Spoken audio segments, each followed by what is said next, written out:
it's Christmas, I'm a Jew.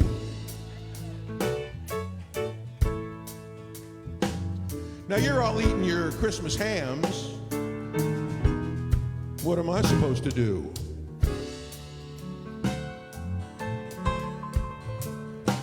Well, on Christmas Day, if you please, I'm gonna go to my favorite restaurant and eat me some Chinese. Because if it's Christmas, that's where you'll find a Jew. Like I said, it's Christmas. I'm a Jew. You probably knew that though, right? You're all getting a boatload of presents on Christmas. I might get 1, maybe 2, 3, could be 4. But on Hanukkah, when we light the lights, I know I'm gonna get presents for 8 consecutive nights. So if it's Christmas, it's pretty good to be a Jew. Yes, it's Christmas. I'm still a Jew. Yeah. Now, if you're a Jew on Christmas, all the advertising is directed at everybody but you. Not so much anymore. But I learned to love Christmas, I guess, when I was making a whole bunch of money in the jewelry business, which I understand is very stereotypical for a Jew. Here's another moderately stereotypical thing. You ready? Hava nagila, hava nagila, hava nagila venismacha. Hava nagila, hava nagila, hava nagila venismacha. Hava neranina, hava neranina, hava neranina venismacha. Urachim v'nisameh, urachim v'nisameh, urachim v'nisameh, urachim v'nisameh.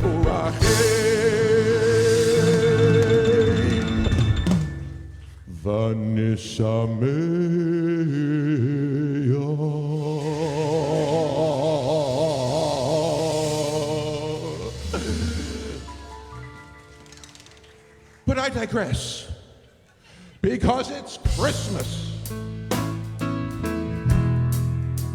Did I mention I'm a Jew? Okay. Yes, it's Christmas. By the way, Jesus was too.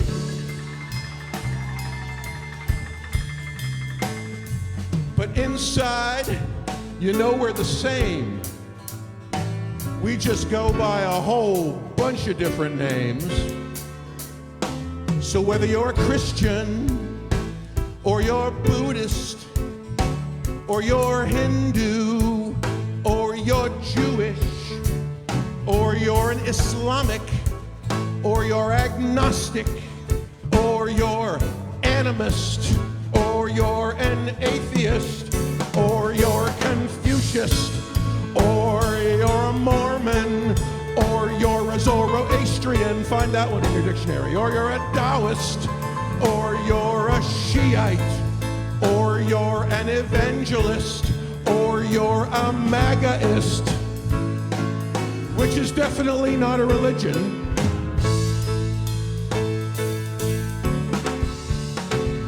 But if you happen to be a Democrat, it is a source of irritable bowel syndrome. Anyway, I say Merry Christmas. Merry Christmas. Whoa, Merry Christmas. From this Jew to you.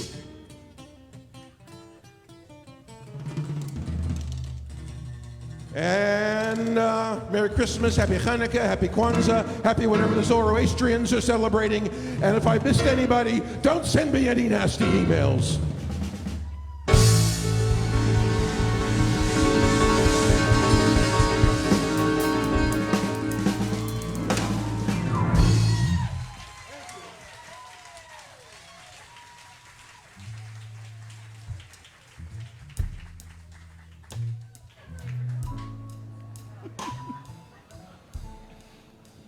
You are priceless. God, I love it. One thing I found out, we all can be bought.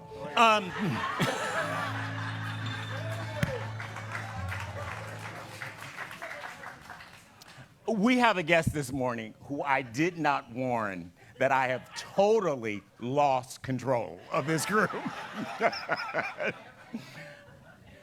Please welcome our Rabbi, Seth Castleman.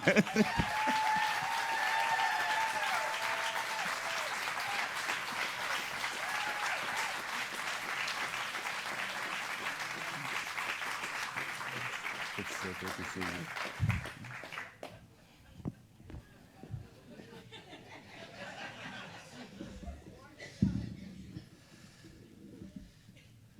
To follow Gary.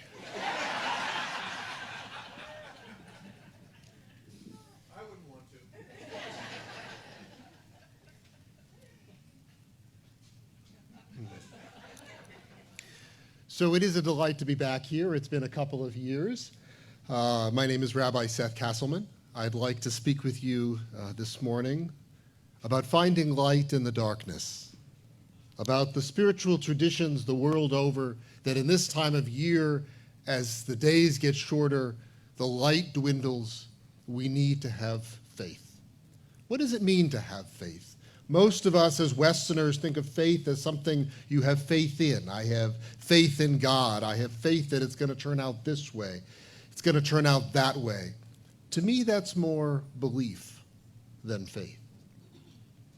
In the Buddhist tradition, which I've studied extensively and practiced and been ordained in as well, the word sada, which is most often translated as faith, can be more accurately translated as the courageous heart's movement forward into the darkness of the unknown. The courageous heart's movement forward into the darkness of the unknown. This is faith. I don't know what's up ahead, but I know where I am, and I have confidence, I have courage that I'm heading in the right direction.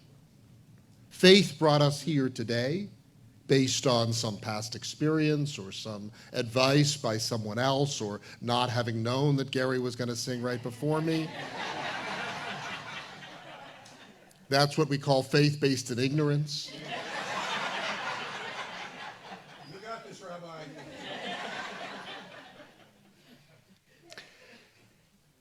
And in the Jewish tradition, the story of light of Hanukkah, which is not Hanukkah.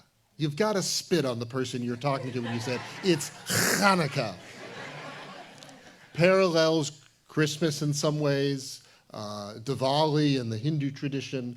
These stories, these celebrations of bringing light, bringing faith when things seem to be getting darker.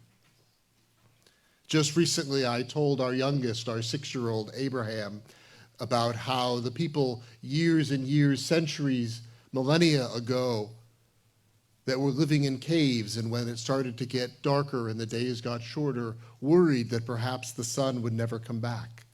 He contemplated that. He said that would be hard, but the sun did come back, didn't it, Dad?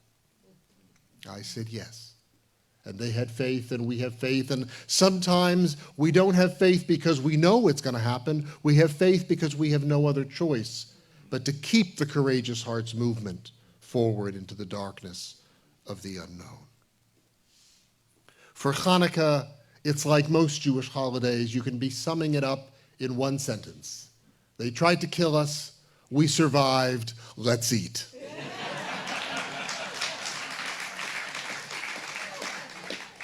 It was a military victory over oppressors that was the first miracle of Hanukkah. But the rabbis at the time of Jesus, at the turn of the millennia, didn't really want to make Hanukkah into a big holiday, or holiday, because they were pacifists, and they thought that a militaristic victory was not something to be celebrated, and certainly not something that we should be trying to replicate again and again. But the people really wanted to celebrate it. It became sort of like a folk holiday. So they focused on the second miracle, the miracle of the candles, the miracle of the eternal light that burned for 8 days until they could get new oil, even though they only had one day-long vial of oil to burn. It is sort of ironic in these times of terrible war in Israel and Palestine to say that the rabbis of old were pacifists. We need more of those today. As I say often these days, the line is not dividing Jewish Israelis and Palestinians. The line is dividing those that are for hatred and violence and those that are for peace and justice.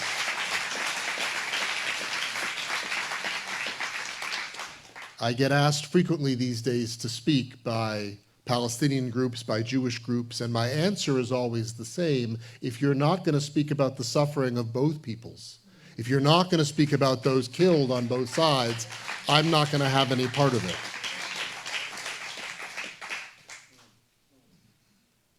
So light in a time of darkness. Light, this element that doesn't follow the laws of the conservation of matter. You put some out, you share it with others, there's more than enough to go around. It's like love. It replicates, it duplicates, it manifests bigger and brighter. The Maccabees, the ones who fought for Hanukkah, that fought for getting back the temple, were in fact zealots, fanatics, who not only were fighting the Assyrian Greeks, were also fighting against Jews that were assimilating. And interestingly, modern historians have come to see that for Jews to have survived the 6,000 years that we've been around making trouble wasn't because we were zealots and wasn't because we were assimilating, but rather we were finding a middle path.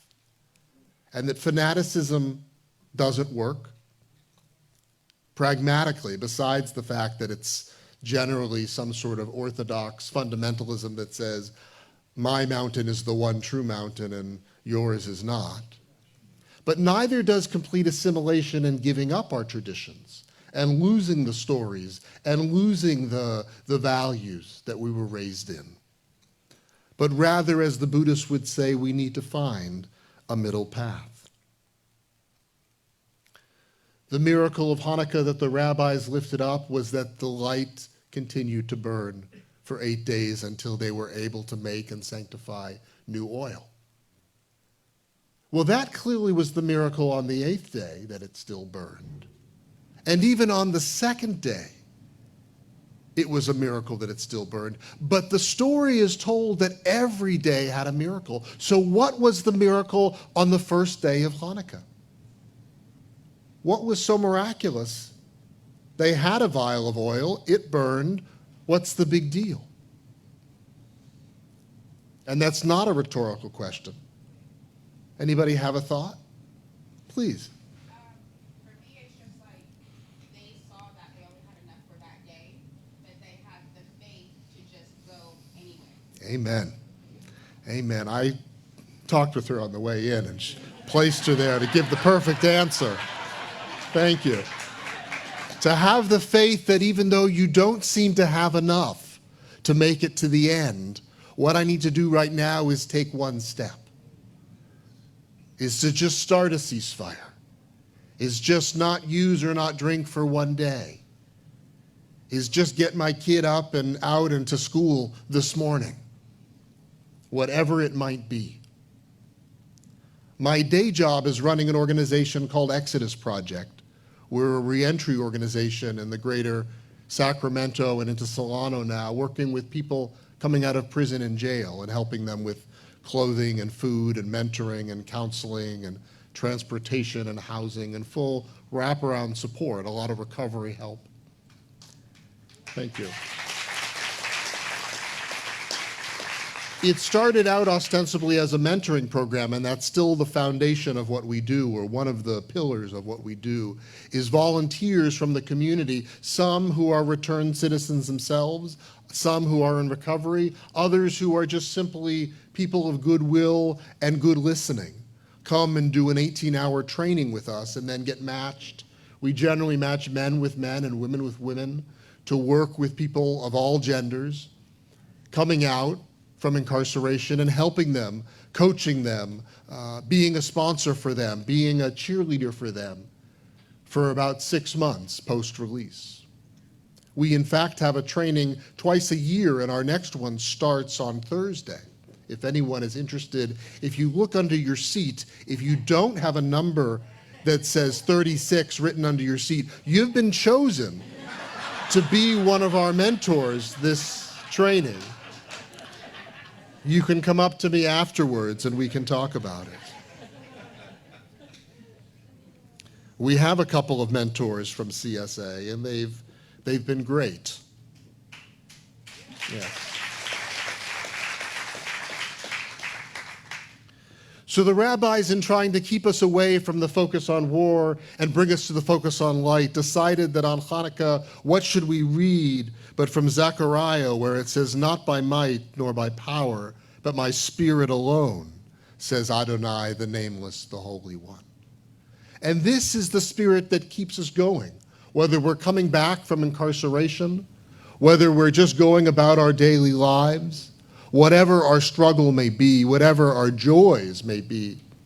It is with the spirit of that which is nameless, as we say in Judaism, that keeps us going. The celebration of Hanukkah survived because the Jewish people loved the celebration. In modern day diaspora, it's come to more prominence for children to sort of balance out Christmas. But the events 2 millennia ago in Jerusalem and the celebration of Hanukkah today are about the conviction to keep things going, to keep ourselves going, to light the menorah and to put it in your window to proclaim to all there is freedom for all religions, for all races, for all genders, for all sexual orientations, for everyone.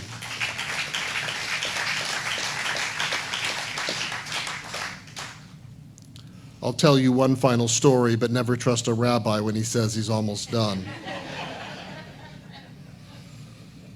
It's actually a Passover story, another Jewish holiday that maybe we'll talk about another time. Some years ago, when I was doing work not with reentry, but with people still in prison, I was bringing Passover seders into the women's prisons across California. And I was at CCWF out near Fresno. It's now a men's and women's prisons. At the time, it was just a women's prison.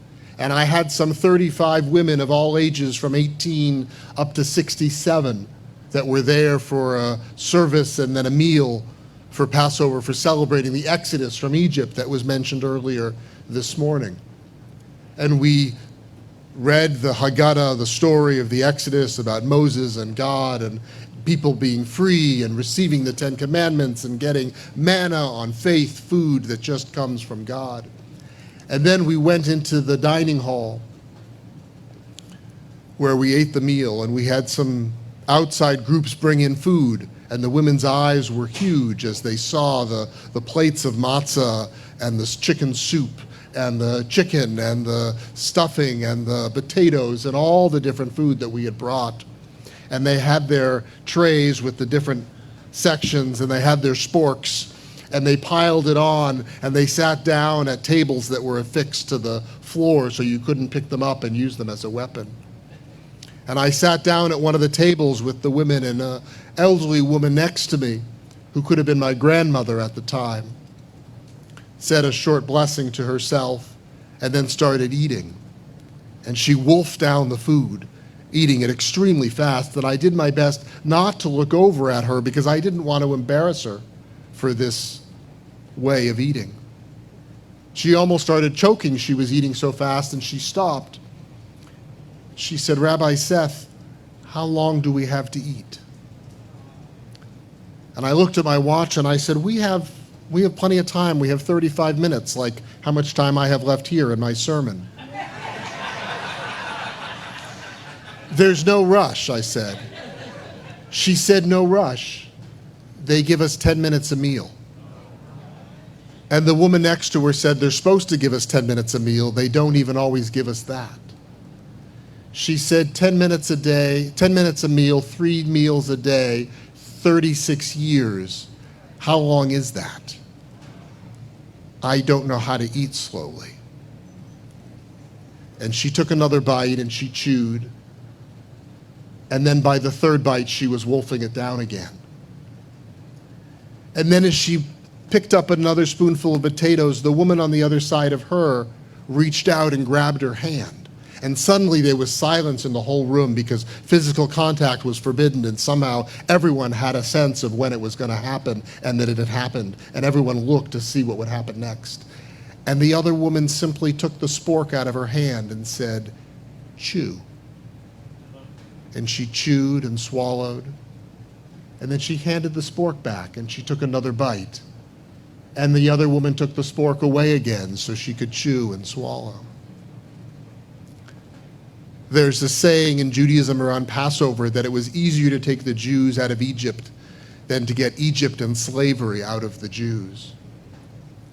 Our work at Exodus Project is helping people to get deinstitutionalized, to learn how to come back into the community, to find a faith community like CSA or a mosque or a temple or a church or a parish, whatever works for them. And you too can be a part of that, should you feel called to. It's been an honor to be here with you this morning.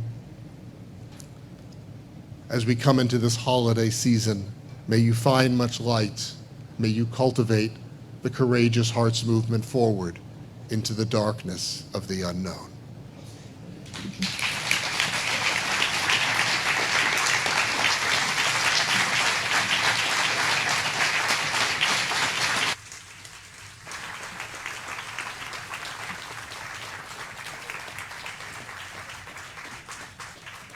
Isn't he delightful? That's what I can think of. Just delightful. Thank you so much for being here. So special. It's time for our offering. Say with me, today I proclaim my divine inheritance. I give this gift from a consciousness of abundance. Divine love blesses and prospers all that I have, all that I provide, and all that I receive. And so it is. And please welcome back Gary Weinberg.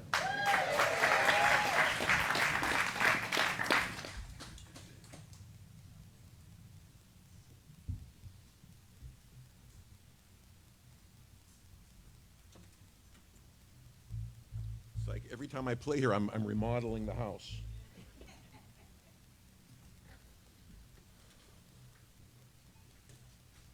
So one of my favorite new thoughts, thank you, Rabbi, by the way, that was wonderful. That was wonderful. I don't know where you went, but thank you. Oh, there you are. One of my favorite new thought songwriters, besides myself, is a wonderful singer-songwriter named Daniel Nahmod, who I think a lot of us know of. And this is one of my favorite songs by him. This is called We Can Try, which, based on what we've been talking about today and hearing about today, I think is the least we can do.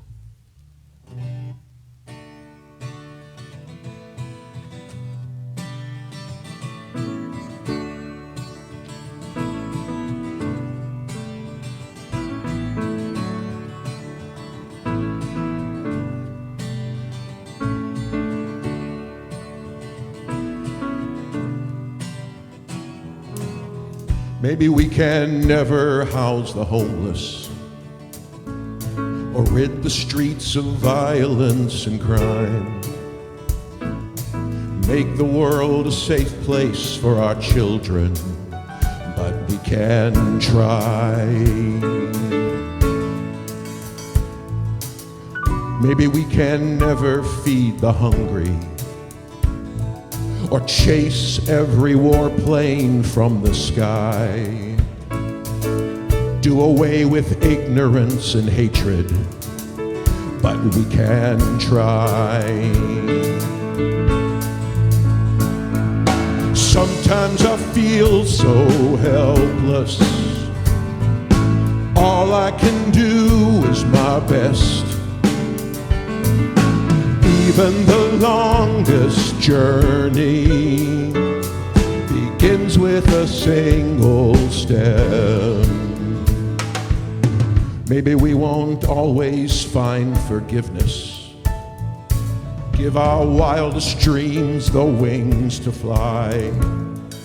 Maybe we won't always love our neighbors, but we can try.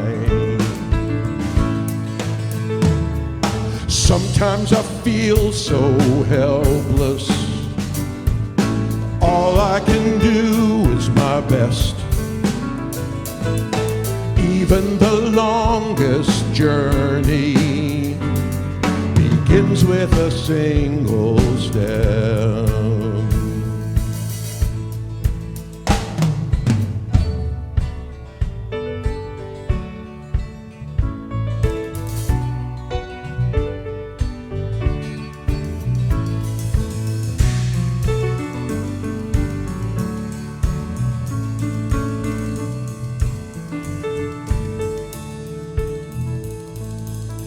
Maybe we won't always find forgiveness or give our wildest dreams the wings to fly.